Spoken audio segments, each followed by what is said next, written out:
नमस्कार दोस्तों, आप देख रहे हैं भोजपुरी यूपी बिहार। बीजेपी के राष्ट्रीय अध्यक्ष जेपी नड्डा ने क्षेत्रीय पार्टियों के समाप्त हो जाने वाला बयान दूसरी बार देकर बिहार की राजनीति को गर्म कर दिया है। तेजस्वी यादव नीतीश कुमार के बाद एनडीए के पार्टनर लोजपा रामविलास के राष्ट्रीय अध्यक्ष चिराग पासवान ने भी जेपी नड्डा के बयान पर अपना रिएक्शन दिया है। शनिवार को चिराग पासवान पटना पहुंचे। मीडिया कर्मियों के सवाल पर उन्होंने मुख्यमंत्री नीतीश कुमार पर निशाना साधा है। पटना एयरपोर्ट पर पत्रकारों ने चिराग पासवान से पूछा कि जेपी नड्डा ने क्षेत्रीय पार्टियों का समाप्त हो जाने का बयान दिया है। इस पर चिराग पासवान ने खुलकर बात की है। उन्होंने कहा कि नेताओं और पार्टियों को जनता बनाती है। जनता किस राजनीतिक दल को देखना चाहती है यह उन पर निर्भर करता है। भारतीय जनता पार्टी की अपनी रणनीति और आइडियोलॉजी है। नड्डा जी ने इस बात का किस संदर्भ में बात की है ये वही बता सकते हैं। इस पर कोई टिप्पणी नहीं कर सकता।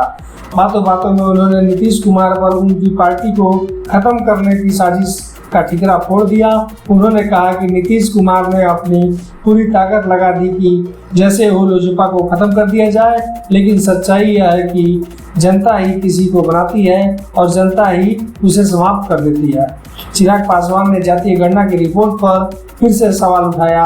उन्होंने कहा कि मुख्यमंत्री नीतीश कुमार से मांग करता हूं कि इसे लेकर सर्वदलीय बैठक बुलाया जाए। अगर इस पर विचार नहीं किया गया तो इसका भी हाल शराबबंदी जैसा ही होगा। उन्होंने कहा कि हर हाल में सही आंकड़े सामने आने चाहिए। उन्होंने आरोप लगाया कि जातीय गणना में किसी विशेष जाति को लाभ पहुंचाने के लिए ही किया गया है।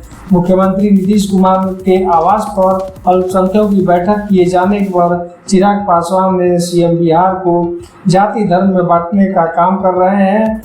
यही कारण है कि उनकी पार्टी आज तीसरे नंबर की है। उन्होंने दावा किया कि आने वाले विधानसभा चुनाव में उनकी पार्टी खाता भी नहीं खोल पाएगी।